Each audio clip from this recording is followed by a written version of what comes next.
وَلَقَدْ يَسَّرْنَا الْقُرْآنَ لِلذِّكْرِ فَهَلْ مِن مُّدَّكِرٍ اعوذ باللہ من الشیطان الرجیم بسم اللہ الرحمن الرحیم کر رہے ہیں۔ اب اس کے بعد آ گئی ہے سورہ احزاب۔ 8 صورتیں مکی اب ختم ہو گئی، سورۃ الفرقان، سورۃ الشعراء، سورۃ النمل، سورۃ القصص، پھر سورۃ العنکبوت، سورۃ الروم، سورۃ لقمان اور سورۃ السجدہ۔ اب یہ سورت ہے واحد، اور یہ نوٹ کر لیجیے اچھی طرح، اس کا جوڑا ہے سورہ نور کے جو ہم پڑھ چکے ہیں۔ پہلے 14 صورتوں کے بعد ایک صورت آئی مدنی، سورہ نور۔ اب 8 مکی صورتوں کے بعد ایک صورت آئی ہے، یہ سورہ احزاب، اور اتنی گہری مناسبت ان کے مضامین میں، معاشرتی احکام۔ زمانہ نزول کے اعتبار سے یہ 1 سال پہلے نازل ہوئی ہے سورہ نور سے۔ یہ سن 5 زمانہ نزول ہے، وہ سن 6 زمانہ نزول ہے۔ چنانچہ جو معاشرتی احکام آئے ہیں ان میں بھی آپ کو یہ ترتیب ملے گی کہ پردے کے ابتدائی احکام اس صورت میں آئے ہیں۔ اور پردے کے ابتدائی احکام سے مراد کیا ہے؟ گھر سے باہر نکلتے ہوئے عورت کو کیا کرنا ہے، مسلمان عورت کو کیا کرنا ہے، گھر سے باہر کا پردہ کیا ہے۔ لیکن گھر کے اندر جو پردہ ہے، سطر ہے اس کا ذکر جو ہے وہ یہ سورہ نور کے اندر تھا جو ہم پڑھ چکے ہیں۔ اس کے محرم کون کون ہیں، گھر میں کون آ سکتا ہے، باقی سب جو ہے نامحرم۔ وہ گھروں میں ہمارا جو نظام بنا تھا کہ بیٹھک باہر ہوتی تھی، جو بھی مہمان آیا ہے، کوئی آیا باہر ٹھہرے گا، اندر نہیں جائے گا۔ باہر کا ایک مردانہ حصہ ہے مکان کا، پھر وہ ایک ڈیوڑی ہوتی تھی، ڈیوڑی میں سے اندر پھر زنانہ ہے۔ خواتین آئیں گی تو اندر جائیں گی، باقی مرد جو ہے وہ باہر ٹھہریں گے، اندر نہیں جائیں گے۔ ہمارے ہاں کی وہ مکس جو ہے وہ معاشرت نہیں تھی، مخلوط معاشرت نہیں تھی۔ تو اس میں یہ ہے کہ جو نامحرم ہے وہ وہاں رہیں گے، باہر بیٹھک میں بیٹھیں گے، اور جو محرم ہے وہ اندر جا سکتا ہے۔ اس جو گھر کی خاتون ہے، خاتون خانہ ہے، اس کا بھائی ہے، اس کا بھتیجا ہے، اس کا بھانجا ہے، اس کے والد ہیں، اس کا چچا ہے، وہ ہے، ٹھیک ہے، وہ محرم ہے، وہ گھر کے اندر جا سکتے ہیں۔ یہ سارے احکام اس میں دیے گئے۔ سورہ نور کا اور سورہ احزاب کا ایک فرق یہ ہے کہ سورہ احزاب میں اگرچہ جنگ کے معاملے میں کچھ تذکرہ تو ہے، لیکن کسی جنگ کا وہاں پر ذکر موجود نہیں ہے۔ خلافت قائم کرنے کا معاملہ ہے، وہ آیا ہے کہ خلافت اب قائم ہوگی، لیکن خلافت کے قیام کے لیے جو اصل ٹرننگ پوائنٹ تھا وہ جنگ احزاب تھی، غزوہ احزاب، اس کا ذکر جو ہے وہ سورہ احزاب میں ہے۔ تو اس طریقے سے یہ دونوں صورتیں باہم بہت ہی ایک دوسرے سے مشابہ ہیں، اور جیسا کہ میں نے عرض کیا تھا، آیت نمبر 35 وہاں کی عظیم ترین آیت ہے۔ اللہ نور السماوات والارض مثل نورہ کمشکاۃ فیہا مصباح المصباح فی زجاجہ۔ یہ جو آیت ہے پوری، وہ عظیم ترین آیت ہے ایمان کی حقیقت پر۔ اور ٹھیک 35ویں آیت اس صورت کے اندر ہے کہ جب وہ ایمان حقیقی دل میں پیدا ہو جاتا ہے تو انسان کی شخصیت میں کیا اوصاف پیدا ہوتے ہیں۔ وہ 10 اوصاف مردوں اور عورتوں کے ذمن میں دوہرا کر آئے ہیں، وہ اس سورہ مبارکہ میں نمبر 35 آیت وہی ہے۔ اس میں ایک خاص بات نوٹ کیجئے کہ اگرچہ اس کے جو 2 رکوع ہیں، دوسرا اور تیسرا، وہ ایک ہیں اپنے مضمون میں، اور اس کے اندر غزوہ احزاب کا تذکرہ ہے۔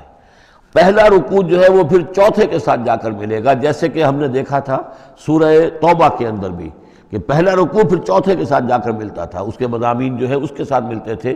درمیان میں جو ہے 2 رکوع آ گئے تھے کہ جو 1 سال پہلے نازل ہوئے، جو کہ یعنی فتح مکہ سے پہلے نازل ہوئے، لیکن اس کے بعد وہ جو نازل ہوئے ہیں سن 9 کے اندر، اس کے اندر جو ہے وہ پہلا رکوع کی 6 آیات، اور اس کے بعد پھر چوتھا اور 5واں رکوع ہے۔ بالکل وہی آپ کو ترتیب یہاں ملے گی، اس لیے کہ قرآن کا اسلوب یہ ہے کہ خاص جو موضوع ہوتا ہے کسی صورت کا، اس سے متعلق آیات کو پہلے نکال کر رکھ دیتے ہیں۔ جیسے سورہ انفال میں بھی ہم نے دیکھا، یسألونک عن الانفال قل الانفال للہ والرسول، اگرچہ وہاں پھر بات کو چھوڑ دیا گیا، پھر جا کر وہ صورت کے وسط میں مضمون آ رہا ہے۔ اس میں ایک خاص جو مضمون آیا ہے وہ یہ ہے کہ حضور صلی اللہ علیہ وسلم نے جو شادی کی حضرت زینب سے رضی اللہ تعالی عنہ، حالانکہ حضرت زینب جو ہے اس سے پہلے حضور ہی کی فرمائش پر ان کی شادی کی گئی تھی حضرت زید ابن حارثہ سے۔ زید ابن حارثہ رضی اللہ تعالی عنہ حضور کے غلام تھے، اور حضور نے انہیں آزاد کر کے اپنا بیٹا بنا لیا تھا، تو محبت بہت تھی حضور کو حضرت زید ابن حارثہ سے۔ لیکن یہ ہے کہ ایک تو منہ بولا بیٹے کی کا قرآن میں نفی آ گئی کہ منہ بولے بیٹے کی کوئی حیثیت نہیں ہے، اسلام میں اس کی کوئی قانونی اور شریعت کے اندر اس کا کوئی مقام نہیں۔ بیٹا تو وہی ہے کہ جو آپ کے صلب سے ہے۔ دوسرے یہ کہ اب منہ بولے بیٹے کی بیوی جب حضرت زید نے طلاق دی، تو آیا منہ بولے بیٹے کی بیوی سے کوئی شخص جو ہے وہ نکاح کر سکتا ہے؟ کیا وہ محرمات ابدیہ میں سے ہے؟ تو عرب میں رواج یہ تھا کہ چونکہ وہ منہ بولے بیٹے کو بھی سمجھتے تھے کہ جیسے اصلی بیٹا ہے، تو جیسے یہ کہ جو سلمی بیٹا ہے اس کی بیوی سے اگر اس نے طلاق دے دی ہو یا فرض کیجئے بیٹا فوت ہو گیا ہو، تب بھی یہ ہے کہ اس کی جو بیوی ہے، بیوہ ہے یا مطلقہ ہے، اس سے وہ شخص شادی نہیں کر سکتا، شوہر جو فوت ہو گیا ہے یا جس نے طلاق دی اس کا باپ۔ تو یہاں پر اس پہ بڑا طوفان اٹھا، بلکہ یہ کہ حضور کو خود اندیشہ تھا۔ حضور نے ایک طرح سے کہہ کے بہت کہہ سن کر حضرت زینب کو آمادہ کیا تھا کہ وہ شادی کر لیں۔ زینب جو ہے رضی اللہ تعالیٰ عنہ، اونچے گھرانے کی، بنو ہاشم کی خاندان سے تعلق رکھنے والی، اور حضرت جو زید بن حارثہ تھے ان پر غلامی کا داغ لگ چکا تھا۔ تو عرب کی ایک خاص جو ہے ان کے ہاں ایک سوچ تھی، ان کا ایک مزاج تھا، ان کی روایات تھیں، لیکن بہرحال حضرت زینب نے حضور کی فرمائش پر وہ نکاح کر لیا، لیکن یہ کہ ان میں نباہ نہیں ہو سکا۔ حضرت زینب انہیں ذہناً قبول نہیں کر سکی کہ یہ میرے برابر کا ہے یا میری اس کی حیثیت جو ہے وہ واقعی ایسی ہے، یعنی شوہر کو جس طرح آنکھوں پر بٹھانا چاہیے، شوہر سے جس طریقے سے اس کا ادب ہونا چاہیے، وہ نہیں کر سکی حضرت زینب۔ لہٰذا حضرت زید بن حارثہ جو ہے متواتر کہتے رہتے تھے کہ حضور ہمارا معاملہ ٹھیک نہیں چل رہا ہے، مجھے اجازت دیجیے کہ میں اس کو طلاق دے دوں۔ حضور روکتے تھے کہ ایک تو میں نے اس کو کہہ سن کر شادی کروائی، وہ تو اس کے لیے آمادہ بھی نہیں تھی، نہ گھر والے آمادہ تھے، لیکن میرے کہنے سے شادی کر لی انہوں نے۔ اب یہ طلاق دیں گے تو طلاق کا داغ لگے گا ان کے اوپر اور صدمہ ہوگا، تو حضور روکتے رہے۔ لیکن شاید یہ بھی دل میں آپ کے خیال تھا کہ اگر خدا نہ خواستہ زید نے طلاق دے ہی دی تو پھر زینب کی دل جوئی اس کے بغیر ممکن نہیں ہوگی کہ میں خود پھر ان سے شادی کروں، لیکن میں کیسے شادی کروں گا جبکہ میں نے تو زید کو اپنا منہ بولا بیٹا بھی کہا تھا، تو اس حوالے سے تو اسکینڈل بن جائے گا، اور پورے لوگ جو ہیں دشمن تو موجود ہیں، مارے آستین منافقین بھی موجود تھے، وہ اس کو ایک ایشو بنا لیں گے میرے خلاف۔ یہ ہے پس منظر جو پہلے رکوع میں آ رہا ہے۔ یا ایھا النبی اتق اللہ، اے نبی اللہ کا تقوی اختیار کیجئے، ولا تطع الکافرین والمنافقین، اور کافروں اور منافقوں کی باتیں نہ مانیے۔ میں آپ کو عرض کروں کہ اطاعت امر صرف حکم دینے کو نہیں کہتے بلکہ مشورے کو بھی کہتے ہیں، اور اطاعت صرف کسی کا حکم ماننے کو نہیں کہتے، کسی کی بات کو وزن دینا، توجہ سے سننا، یہ بھی اس میں شامل ہے۔ وَلَا تُطِعِ الْكَافِرِينَ وَالْمُنَافِقِينَ، آپ ان کافروں اور منافقین کی بات کا دھیان نہ کریں۔ ان اللہ کان علیما حکیما، یقیناً اللہ تعالیٰ علیم ہے اور حکیم ہے۔ وَاتَّبِعْ مَا یوحیٰ الیک من ربک، اور پیروی کیجئے اس کی کہ جو آپ کی طرف، آپ کے رب کی طرف سے وحی کی جا رہی ہے۔ ان اللہ کان بما تعملون خبیرا، اور جو کچھ تم کرتے ہو اللہ اس سے واقف ہے۔ وتوکل علی اللہ، اور اللہ پر توکل کیجئے۔ وکفیٰ باللہ وکیلا، اور اللہ ہے کافی ہے آپ کے توکل کے لیے، آپ کے لیے سہارا۔ یعنی یہ کہ آپ لوگوں کی جو پروپیگنڈا ہوگا اس کا اندیشہ ہے آپ کو، اس کا بالکل دھیان نہ کیجئے۔ ما جعل اللہ لرجل من قلبین فی جوفہ، اللہ تعالیٰ نے کسی انسان کے دل میں دو دل نہیں رکھے، کسی کے سینے میں، کسی کے پیٹ میں، یہاں پہ جوف جو ہے خالی جگہ کو کہتے ہیں، تو سینے کے اندر، کیونکہ یہ کیویٹی کہلاتی ہے، چیسٹ کیویٹی، اور پھر دوسری جو ہے ایبڈومینل کیویٹی ہے، تو اس میں دو دل نہیں رکھے ہیں، مطلب دل ایک ہی ہوتا ہے۔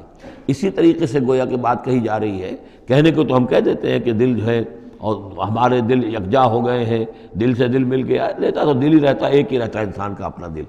لیکن اسی طریقے سے کسی شخص کی دو مائیں نہیں ہوتی، ماں تو وہی ہوتی ہے جس نے اس کو جنا ہے، اور کسی شخص کا بیٹا جو ہے، بیٹا وہی ہوتا ہے جو اس کی صلب سے پیدا ہوا ہو۔ باقی یہ ہے کہ منہ بولا بیٹا جو وہ بیٹا نہیں بن جاتا۔ وما جعل ازواجکم اللہ، اور نہیں اللہ نے بنایا ہے تمہاری ان بیویوں کو، اللہ تظاہرون منہن، کہ جن سے تم زہار کر بیٹھتے ہو۔ یا زہار کا مضمون سورہ مجادلہ میں آئے گا۔ عربوں میں رواج یہ تھا کہ بہت ناراض ہو گئے، بیوی سے کہہ دیا تم تو میری ماں کی طرح ہو، گویا کہ اب یہ ہمیشہ کے لیے حرام ہو گئی۔ طلاق مغلظ کا بھی مغلظ در مغلظ طلاق ہو گئی، اب وہ کسی طرح بھی اس کے لیے اس سے کوئی تعلق رکھنا جائز نہیں ہے۔ تو یہ زہار جو ہے ماں بنا دیا، کہہ دیا کہ ماں بن گئی تو گویا کہ ماں بن گئی، لیکن اللہ تعالیٰ کے ہاں وہ ماں نہیں بنتی، ماں تو وہی ہے، جیسے کہ فرمایا وما جعل ازواجکم اللہ تظاہرون منہ امہاتہم، جن سے تم زہار کر بیٹھتے ہو، جنہیں تم یہ کہتے ہو کہ تم میری ماں کے مانند یا ماں کی پیٹھ کے مانند ہو میرے لیے، تو وہ اللہ تمہاری مائیں نہیں بن جاتی۔ وما جعل ادعیاکم ابناءکم، نہ تمہارے منہ بولو بیٹوں کو اللہ تعالیٰ نے بیٹا بنایا ہے۔ ذالکم قولکم بافواہکم، یہ تو تمہاری منہ کی باتیں ہیں، منہ سے تم نے وہ جملہ کہہ دیا، تم تو میری ماں کی مانند ہو یا ماں کی پیٹھ کے مانند ہو، اور اسی طریقے سے کہہ دیا تم میرے بیٹے ہو، بیٹا تو وہی ہوگا۔ واللہ یقول الحق، اللہ تعالیٰ حق فرما رہا ہے، وہو یہدی السبیل، اور وہی سیدھے راستے کی طرف ہدایت دینے والا ہے۔ ادعوہم لآبائہم، لوگوں کو پکارا کرو ان کے باپوں کے ساتھ، باپوں کے نام کے ساتھ۔ چنانچہ یہ حکم ہے، اگر آپ نے کسی کو لے لیا ہے، کوئی اپنے بھتیجے کو، بھانجے کو، آپ کے ہاں اولاد نہیں ہے، تو بہت سے مسائل آ جاتے ہیں، لوگ کہتے ہیں کہ میں اپنا نام لکھوا دوں اس کے باپ کی جگہ تاکہ اس کو پتہ نہ چلے، چھوٹے سے بچے کو لے آئے تو اب وہ کیا کہے گا کہ یہ میرے اصل والدین نہیں ہیں، میرے والدین تو وہ تھے، بڑا ہو کر معلوم ہوگا۔ تو ایک یہی سمجھیے کہ سائیکولوجیکل شوق جو پہنچتا ہے، اس سے بچانے کے لیے بعض لوگ سوچتے ہیں کہ ہم اپنا ہی نام درج کروا دیں وہاں پر اور اس کا نام ولدیت اسی کی، لیکن نہیں، یہ حرام مطلق ہے۔ قرآن مجید کا یہ صاف حکم ہے، قول یہ ادعوہم لآبائہم، ان کو پکارو ان کے نام، ان کے باپوں کے نام کے حوالے سے۔ اسی لیے پہلے حضرت زید کو لوگ کہتے تھے زید ابن محمد، اس لیے کہ حضور نے انہیں اپنا بنایا ہوا تھا متبنہ اور منہ بولا بیٹا۔ یہ آیتیں جب نازل ہوئیں تو پھر اب وہ رہ گئے زید ابن حارثہ، دوبارہ وہ زید ابن محمد اب نہیں رہے۔ ادعوہم لآبائہم هو اقسط عند اللہ، یہی زیادہ مبنی بر انصاف ہے اللہ کے نزدیک۔ فإن لم تعلموا آباءهم فإخوانكم في الدین، اور اگر تم جانتے نہیں ان کے باپ کو، کہیں کوئی بچہ جو ہے، چھوٹا سا بچہ کہیں مل گیا ہے، معلوم نہیں، نہ اس کو ہوش تھا، ایسا ہوا ہے پارٹیشن کے وقت بہت ہوا ہے، پوری گاڑی جو ہے آ رہی تھی، سب کے سب جو ہے وہ قتل کر دیے گئے، کوئی بچہ کہیں پر زندہ مل گیا ہے، اور ایسے لوگ، ان سے ملاقات بھی ہوئی ہے ایک صاحب سے لاہور میں، اب ان کو کسی نے لے کر پال لیا ہے، ٹھیک ہے، لیکن یہ کہ اگر اب معلوم نہیں کہ ان کے باپ کا نام کیا ہے، کوئی نہیں جانتا، نہیں ہے، اگر تم اس کے باپ کا نام نہیں جانتے، فَإِن لَمْ تَعْلَمُوا آبَاءَهُمْ فَإِخْوَانُكُمْ فِي الدِّينِ وَمَوَالِيكُمْ، وہ تمہارے دینی بھائی شمار ہوں گے اور وہ تمہارے رفیق ہیں، تمہارے موالی ہیں۔ وَلَيْسَ عَلَيْكُمْ جُنَاحٌ فِيمَا أَخْطَأْتُمْ بِهِ، لیکن جو کوئی تم سے اب تک کوئی غلطی ہو گئی ہے یا غلطی ہو جائے تو اللہ تعالیٰ تمہیں پکڑے گا نہیں۔ وَلَكِن مَا تَعَمَّدَتْ قُلُوبُكُمْ، لیکن جو بھی کچھ تم اپنے دلوں سے پورے ارادے کے ساتھ کرو گے تو اس پر یقیناً اللہ تعالیٰ جو ہے حساب لے گا۔ وَكَانَ اللَّهُ غَفُورًا رَحِيمًا، اور یقیناً اللہ غفور الرحیم ہے، بخشنے والا اور مہربان۔ النبی اولیٰ بالمؤمنین من انفسہم، یقیناً نبی جو ہے اہل ایمان کے لیے ان کی اپنی جانوں سے زیادہ محبوب ہونا چاہیے، زیادہ جو ہے حقدار ہے کہ وہ اپنی جانوں سے زیادہ حضور کی جان کی فکر کریں، حضور کی جان سے محبت رکھیں۔ وَأَزْوَاجُهُ أُمَّهَاتُهُمْ، اس میں یہ ہے کہ یہاں پر یوں سمجھیے کہ گویا کہ محذوف یہ ہے کہ وَهُوَ أَبٌ لَهُمْ، یعنی حضور جو ہے، رسول جو ہے وہ ان کے لیے بمنزلہ باپ ہے۔ اس کے لیے ایک حدیث بھی موجود ہے کہ میرا مقام تم سب کے والد کی حیثیت سے، جیسے کہ فرمایا گیا ازواجہ امہاتہم، ابھی آ رہا ہے کہ اس کی جو بیویاں ہیں نبی کی، وہ تمام مسلمانوں کی مائیں ہیں۔ اسی لیے ہم ام المومنین حضرت عائشہ، ام المومنین حضرت خدیجہ الکبریٰ، ام المومنین حضرت صفیہ، تو یہ تمام جو ہیں صفیہ ہیں، تو یہ سب کی سب جو ہے ام المومنین ہیں۔ تو النبی اولیٰ بالمؤمنین من انفسہم وہو اب لہم، ان کے لیے باپ کے درجے میں ہے۔ بلکہ یہ کہ یہ بعض جو ابتدائی قاری تھے وہ تو اس کے ساتھ پڑھتے بھی تھے اس کو، وَأَزْوَاجُهُ أُمَّهَاتُهُمْ، اور اس کی بیویاں جو ہے وہ ان کی ماؤں کا درجہ رکھتی ہیں۔ وَأُولُو الْأَرْحَامِ بَعْضُهُمْ أَوْلَىٰ بِبَعْضٍ فِي کتاب اللہ، باقی یہ ہے کہ جو رحمی رشتے ہیں، جو سگے بہن بھائی ہیں، رحمی جن کے رشتے ہیں، وہ اللہ کی کتاب میں، شریعت میں وہ ایک دوسرے سے قریب تر ہیں۔ یہ الفاظ آ چکے ہیں سورہ انفال کی بھی آخری آیت کہ یہ اپنے بھائیوں کے ساتھ جو بھی بھلا سلوک کرو۔ انصاری اور مہاجر بھائی بن گئے تھے، انہوں نے اپنی زندگی میں اپنے گھر تقسیم کر دیے یا اپنی دکانیں تقسیم کر دیں، وہ ٹھیک ہے، زندگی میں جو بھی تم چاہو، الا ان تفعلوا الی اولیاءکم، تم اپنے بندوں کے ساتھ جو خیر بھی کرنا چاہو اپنے بھائیوں اور دوستوں کے ساتھ کرو، لیکن وراثت میں ظاہر بات ہے منہ بولے بھائی کا کوئی حصہ نہیں، منہ بولا بیٹے کا کوئی حصہ نہیں۔ اور وہ جو بنا دیے گئے تھے انصاری اور مہاجر آپس میں بھائی، وہ بھائی چارہ جو ہے وہ بھی وراثت کے اندر نہیں چلے گا، وراثت جو ہے وہ تو جو اصل رحمی رشتے ہیں انہی میں ہے۔ وَأُولُو الْأَرْحَامِ بَعْضُهُمْ أَوْلَىٰ بِبَعْضٍ فِي کتاب اللہ مِنَ الْمُؤْمِنِينَ وَالْمُہَاجِرِينَ، اہل ایمان اور مہاجرین، ان سب کا معاملہ یہی ہے۔ إِلَّا أَن تَفْعَلُوا إِلَىٰ أَوْلِيَائِكُمْ مَعْرُوفًا، ہاں تم اپنے دوستوں کے ساتھ کوئی نیک سلوک کرو، بھلائی کرو، ان کو کچھ اپنے زندگی کے اندر تم اگر کچھ ہبہ کرنا چاہتے ہو ہبہ کر سکتے ہو، یہ سارے کام ہو سکتے ہیں، لیکن قانون اور شریعت اور وراثت اس میں ان کا کوئی حصہ نہیں۔ کان ذالک فی الکتاب مستورا، یہ تمام چیزیں جو ہے کتاب میں پہلے سے لکھی ہوئی ہیں، اس لیے بھی کہ یہ چیزیں جو آ چکی ہیں، اول تو یہ کہ تورات میں بھی ہوں گی، لیکن سورہ نساء میں بھی یہ باتیں آ چکی ہیں، اسی طریقے سے سورہ انفال میں بھی آ چکی ہیں۔